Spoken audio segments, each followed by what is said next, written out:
morning. See, today we are going to discuss next topic, mirror equation. It is very important for IIT and NEET as well as for our competitive questions and numerical problems. It is very important. Just listen. So this is called mirror equation. Already we know what are mirrors and how many types. So after that we classified into some concave mirror and convex mirror. Based on these two mirrors, we have one equation. And this equation also gives relation between F, U and V. What is F? Focal length. Focal length. What is U? Object distance. What is V? Image distance. So by taking these three, we are going to relate one equation. So actually, if you go to IP point of view, they give the question as like this. Write the relation between focal length F, objective distance U, image distance V. So you have to write this equation. They won't ask direct questions. So that is the reason I am telling. So here this is mirror equation, or we can call it as relation between focal length, object distance and image distance. So how to solve this one? We will see this one. See, to solve this equation, first we will take a concave mirror. We take a concave mirror. So you can take convex also, but it is easy to solve by using concave mirror. So initially I will take this concave mirror to solve this equation. So let us consider this is a concave mirror. And what is this one? Principal axis. Yes, this is principal axis. This is principal axis. And what is this? Hole. It is denoted by letter Capital P. It is denoted by letter Capital P. So now we have to consider, I already explained about, assume this is a sphere and it becomes center of curvature. And in previous topic we calculated a relation between focal length and radius of curvature. Then focal length must be in between center of curvature and principal axis. Pole. In between center of curvature and pole.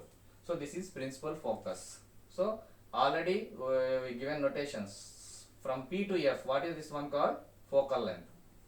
Generally it is focal length. And P to C it is radius of curvature. This is radius of curvature. So I am writing here. So P to F. Nothing but focal length. It is denoted by letter small f. And P to C it is radius of curvature. It is given as radius of curvature. Generally it is denoted by letter capital R. Radius of curvature. It is denoted by letter capital R. So now we are going to find out the relation between these two. So instead of this, generally we have to consider one object. Place an object beyond C. Already in previous classes we discussed, when you place any object or the position of the object is somewhere means image is formed somewhere. So if I place object beyond C, where the image is formed? Beyond F. No. It is between C and F. Okay. Already that is second case. Okay. Initially first case you remember or not? If object is placed at infinity, it forms at focus. And second case beyond C, if you place the object, image is formed between C and F. That by using ray diagrams we will draw and we will see it now. See, let us assume this is the object and object is named as AB. So I am writing here everything. AB is object. AB is object. So from the object, if a light ray is coming parallel to principal axis, light ray coming parallel to principal axis. What happens after reflection? We already know according to rules of light rays. Already we discussed that one. So after reflection what happens? It will pass through focus. So like this. Okay. So the light ray which is coming from the object parallel to principal axis, after reflection it will pass through focus. This is the first point. Okay. Already we discussed this one. See the light ray. 1 minute. I'll write neatly.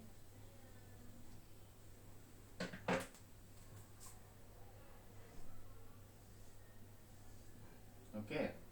This one. So now to form the image we have to draw one more ray diagram. మనం image కావాలంటే ఏం చేయాలి, మనం ఇంకొక line గీయాలి. దానికోసం మనం ఏం చేద్దాం, పోల్ దగ్గర గీద్దాం. సెంటర్ ఆఫ్ కర్వేచర్ కూడా గీయచ్చు. ఆల్రెడీ మీకు చెప్పాను, that is third rule. Centre of curvature దగ్గర మన లైట్ రే గీస్తే ఎలా పోతుందండి? So the light ray which is coming from the object, when it passes through center of curvature like this, it will go. So after that what happens, it will retraces back into the same path. So ఆ రెండు intersection అయిన దగ్గర మనకి image form అవుతుంది. This is the image. Okay, this is image. So let it be some, have to name this one A dash B dash. So A dash B dash is image. So now what is the nature of the image here? You remember that second Inverted? case? Yes, when object is placed Undiminished. beyond C, the image is formed between C and F, and the nature of the image is, it is real, inverted and diminished. చూడండి నాన్న, ఈ size కంటే ఇది తగ్గిందా లేదా? తగ్గింది. అలా తగ్గిద్ది అనమాట ఇది. తర్వాత ఇంకొక రే కూడా మనం తీసుకోవచ్చు. So when I consider another ray which is passing through pole like this. Pole దగ్గరికి వేయండి. సో ఇక్కడ రిఫ్లెక్ట్ అయిన తర్వాత ఏం చేస్తుంది ఆ లైట్ రే, చక్కగా ఈ మూడు ఇంటర్సెక్ట్ చేస్తూ వెళ్ళిద్ది ఇట్లా. ఇది. So the light ray which is passing through pole, after reflection it will come back like this.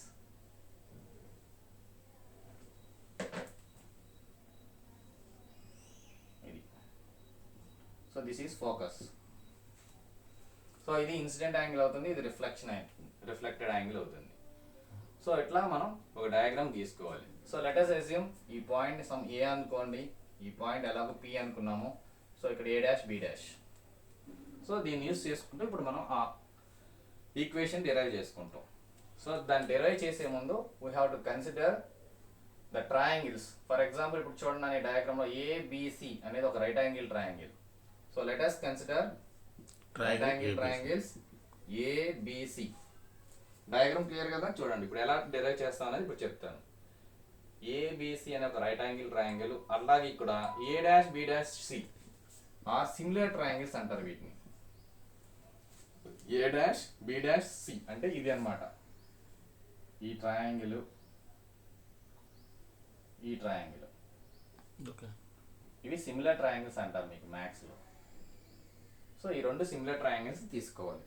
Similar triangles తీసుకున్నప్పుడు దీనిలో ప్రాపర్టీస్ ఎలా ఉంటాయి మీకు, బేస్ ఈక్వల్ గా ఉంటాయి. అంటే base value by base value వేసుకోవాలి, హైట్ బై హైట్ వేసుకోవాలి. ఫర్ ఎగ్జాంపుల్ చెప్తాను, ఎస్ సపోజ్ ఏబి అని ఉంది, ఏబి బై ఈ ట్రయాంగిల్ లో ఏదవుతుంది, హైట్ ఇది అవుతుంది. అంటే A dash B dash is equal to, తర్వాత ఇక్కడ నుంచి సి టు బి అంటే బేస్ అవుతుంది, ఇది సి బి డాష్ అవుతుంది. So we have to consider like this. So according to triangles ABC and A dash B dash, we are going to write ఒక side AB, ఒక side A dash B dash, and CB and CB dash. ఇట్లా మనం రాసుకోవాలి. దీన్ని equation 1 అనుకోండి. తర్వాత next a triangle consider చేయాలి చూడండి. We have to consider the triangles. ఈ ట్రయాంగిల్ తీసుకోవాలి, AB to P తీసుకోవాలి. ABP. సో ఈ ట్రయాంగిల్ అండి. ఒక్క చిన్న మాట సార్ చెప్పండి. సీనా మనం ఫస్ట్ ఏం చేస్తాం, ఈ రెండు ట్రయాంగిల్స్ కన్సిడర్ చేసాంగా, A B C and A dash B dash. So మనం ఇప్పుడు సి దగ్గర తీసుకున్నాం, ఆల్రెడీ మనం అన్ని కేసులు అలానే తీసుకుంటున్నాం. ఇప్పుడు నెక్స్ట్ పాయింట్ ఎక్కడ తీసుకోవాలి, పోల్ దగ్గర తీసుకోవాలి. అంటే పిని మనం హైలైట్ చేస్తున్నాం. సో ఏబి టు పి అనే ఒక రైట్ యాంగిల్ ట్రయాంగిల్ తీసుకుంటున్నాం. ఓకేనా? సో ఇక్కడ కింద ట్రయాంగిల్ ఏం తీసుకోవాలి, ఈ ట్రయాంగిల్ తీసుకోవాలి. A dash B dash to P అంటే A dash B dash P ఇది. సో మనం ఏం చేస్తున్నాం అంటే ఒక కన్సిడర్ చేసేటప్పుడు ఒకటి సెంటర్ ఆఫ్ కర్వేచర్ దగ్గర, ఒకటి పోల్ దగ్గర కన్సిడర్ చేసుకున్నాం. So it is easier to calculate and remember also. Okay, now ఈ టూ ట్రయాంగిల్స్ తీసుకున్నప్పుడు ఏబిపి అనే రైట్ యాంగిల్ ట్రయాంగిల్ తీసుకున్నప్పుడు ఇక్కడ కూడా సేమ్ ఇందాకట్లాగానే మనం ఏబి తీసుకుంటాం. బై ఈ సైడ్ ఏమవుతుంది, ఏ డాష్ బి డాష్ అవుతుంది. తర్వాత బేస్ తీసుకుంటే ఇది పి నుంచి బి వరకు ఉంటుంది, ఇక్కడ P to be dash. So ఇది మనం తీసుకునే ఈక్వేషన్ 2. అంటే ఏం చేస్తున్నాం మనం, ఒకటి సెంటర్ ఆఫ్ కర్వేచర్ దగ్గర ఒక టూ ట్రయాంగిల్స్ ని పోల్ దగ్గర ఒక 2 ట్రయాంగిల్స్ కన్సిడర్ చేసుకొని అవి సిమిలర్ ట్రయాంగిల్స్ కాబట్టే మనకి ఈ 2 ఈక్వేషన్స్ వస్తాయి. సో ఈ 2 ఈక్వేషన్స్ మనం అబ్జర్వ్ చేస్తే from 1 and 2 what we have observed, మనకి ఏం అర్థమవుతుంది చూడండి ఒకసారి. లెఫ్ట్ హ్యాండ్ సైడ్ 2 ఈక్వల్ గా ఉన్నాయి. So left hand side equal గా అయితే ఏం చేయొచ్చు అంటే right hand side equal equal చేయొచ్చు. So next what we are going to do from 1 and 2 what we observe means left hand sides are equal, so we are equating right hand sides. Right hand side ఏముంది నాన్న ఇక్కడ చూడండి, CB by CB dash, CB by CB dash is equal to ఇక్కడ ఏముంది నాన్న PB by PB dash. Just I am writing that values. So ఇప్పుడు ఇది చూడండి నాన్న, మనకి CB కావాలి. CB కావాలంటే ఈ వాల్యూని మనం ఎలా క్యాలిక్యులేట్ చేయొచ్చు, మనకి ఆల్రెడీ గుర్తుందో లేదో మీకు సైన్ కన్వెక్షన్ చెప్పినప్పుడు ఫస్ట్ రూల్ ఒకటి చెప్పాను, ఏంటి, everything in ray diagrams you have to measure from pole దగ్గర నుంచి కొలవాలి. సో పోల్ దగ్గర నుంచి మెజర్ చేయాలంటే మన పోల్ నుంచి వాల్యూ తెలియదుగా, అందుకని ఏం చేస్తున్నాము, ఈ P నుంచి B వరకు ఒకటి తీసుకొని shall right like this PB minus PC అని రాయనా, చూడండి మనకి ఈ CB కావాలి, దానికోసం ఏం చేస్తున్నా అంటే PB మైనస్ PC అని రాస్తాం. So I'm writing PB minus PC, చూడండి జనరల్ మ్యాథ్స్ ఏం లేదు, మనకి CB కావాలి. So I'm writing PB minus PC. అలాగే CB డాష్ కావాలి, దీన్ని ఎలా రాయొచ్చు చెప్పండి, PC మైనస్ PB డాష్ రాయొచ్చా, చూడండి PC minus PB dash is equal to, వీటిని ఏం కలపొద్దు, వీటిని అలానే ఉంచండి, PB బై PB డాష్. ఓకేనా. సో ఇప్పుడు PB అంటే ఏంటి, PC అంటే ఏంటి మనకు తెలియాలి. సో దానికోసం మనకి జనరల్ గా నోటేషన్స్ ఉంటాయి. సో ఇప్పుడు ఇది AB అంటే ఆబ్జెక్ట్ కదా, సో P నుంచి B వరకు ఏంటి ఆబ్జెక్ట్ ఉంది, దాన్ని ఆబ్జెక్ట్ డిస్టెన్స్ అంటారు. దాన్ని మనం ఏమనుకున్నాం, U అనే లెటర్ తోటి డినోట్ చేయాలి. So PB is nothing but object distance. Object distance is generally denoted by letter U. అలాగే PB dash ఇమేజ్ అవుతుంది, అంటే ఇమేజ్ డిస్టెన్స్ V, దాని P నుంచి PB dash వరకు V తీసుకోవాలి. అంటే ఏమవుతుంది ఇక్కడ P to B dash is image distance. That is generally denoted by letter V. ఇది నోటేషన్స్. సో ఇప్పుడు మీరు చూడండి నాన్న, PB అంటే ఏమొచ్చింది మనకి U, PB dash అంటే V, PC అంటే రేడియస్ ఆఫ్ కర్వేచర్. ఈ వాల్యూస్ తీసుకొని అక్కడ సబ్స్టిట్యూట్ చేయడం మనం చేయాల్సింది. So what is PB means U, PB place లో U. PC అంటే ఏమన్నాం మన, radius of curvature, so R by PC. మళ్ళీ PC అంటే ఏంటి, radius of curvature. PB dash అంటే ఏం చెప్పాం, ఇమేజ్ డిస్టెన్స్ అంటే V is equal to, PB అంటే మళ్ళీ ఏం చెప్పాం మనం, ఆబ్జెక్ట్ డిస్టెన్స్ U. అలాగే PB డాష్ అంటే ఇమేజ్ డిస్టెన్స్ V. సో ఇట్లా మనం వాల్యూస్ ని సబ్స్టిట్యూట్ చేయాలి. ఇప్పుడు మనం ఏం చేయాలి, నెక్స్ట్ క్రాస్ మల్టిప్లై చేయాలి, తెలుసు కదా, ఇలా క్రాస్ మల్టిప్లై చేయాలి. సో దీన్ని మల్టిప్లై చేస్తున్నా, V into U minus R is equal to U into R minus V. దీన్ని జనరల్ గా మల్టిప్లై చేయండి, V into U minus V into R is equal to UR minus U into V. So U into V or UV రెండు ఒకటే, అంటే 2 into 3 అన్నా 3 into 2 అన్నా same. So అందుకని ఈ టర్మ్ ఇటు తీసుకురండి, ఈ మైనస్ టర్మ్ అటు తీసుకెళ్ళండి. అంటే నేను ఏం చేస్తున్నాను చూడండి, ఇక UR ఉంది కదా, దాన్ని యాజ్ టీజ్ గా అలానే ఉంచండి, దాన్ని ఏం చేంజ్ చేయొద్దు. ఈ మైనస్ VR ని అటు తీసుకెళ్ళండి, మైనస్ VR అటు వెళ్తే ఏమవుతుందన్నా ప్లస్ VR అవుతుంది. ఈ మైనస్ UV ని తీసుకురండి, ఈ దీన్ని VUR U ఏదో ఒకటి రాసుకోవచ్చు మీరు, నో ప్రాబ్లం, ఎట్లా రాసుకున్నా దీన్ని VU ని UV రాస్తున్నా, అంటే 2 into 3 అన్నా 3 into 2 అన్నా ఒకటే కాబట్టి ఎలా అయినా రాసుకోవచ్చు. ఇక్కడ మైనస్ UV ని తీసుకొస్తే ప్లస్ UV అవుతుంది. సో UV ప్లస్ UV ఎంత, 2UV. Yes, 2UV is equal to UR plus VR. So దీన్ని ఇలా ఉంచండి, ఓకేనా. ఇది మనకు వచ్చిన ఈక్వేషన్. దీన్ని ఏం చేయాలి, dividing this whole equation, dividing the whole equation, equation 3 అనుకోండి దీన్ని for example, dividing equation 3 by UVR, మూడింటి చేత డివైడ్ చేయాలి.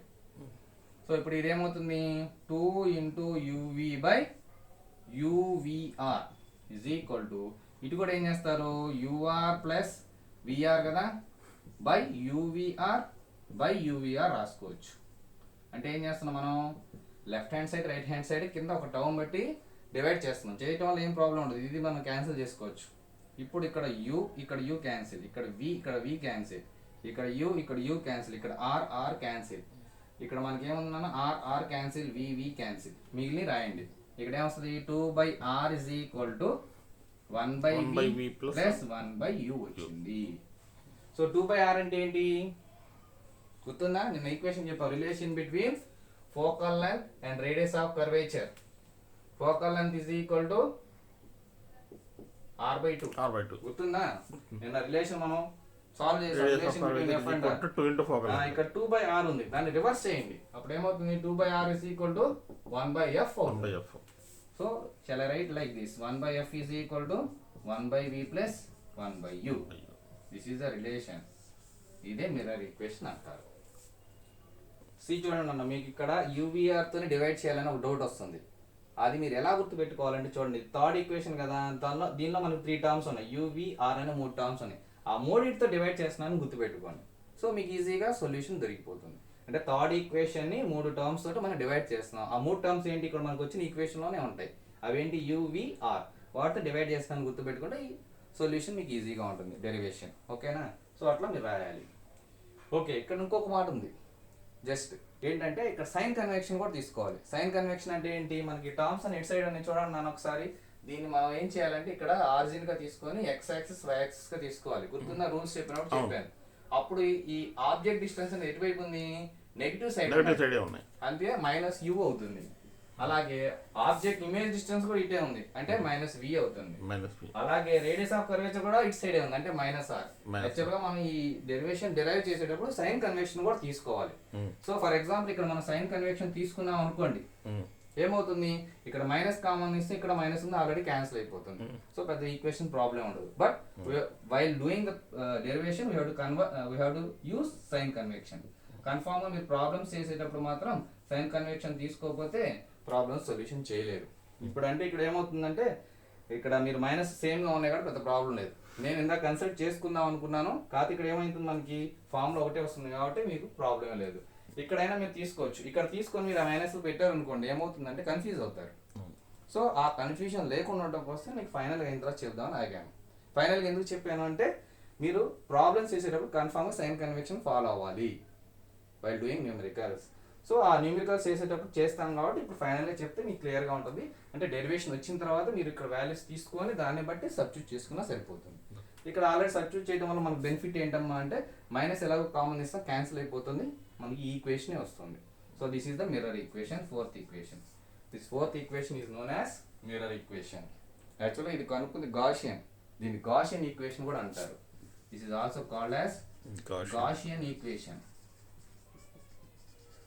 ఇది ఎందుకు చెప్తున్నా అంటే మీకు ఐపీ పాయింట్ ఆఫ్ వ్యూలో డెరైవ్ గాషి ఈక్వేషన్ అన్నా, మిర్రర్ ఈక్వేషన్ అన్నా, relation between focal length, object distance, image distance అన్న ఈ డెరివేషన్ మీరు రాయాలి ఫైనల్గా.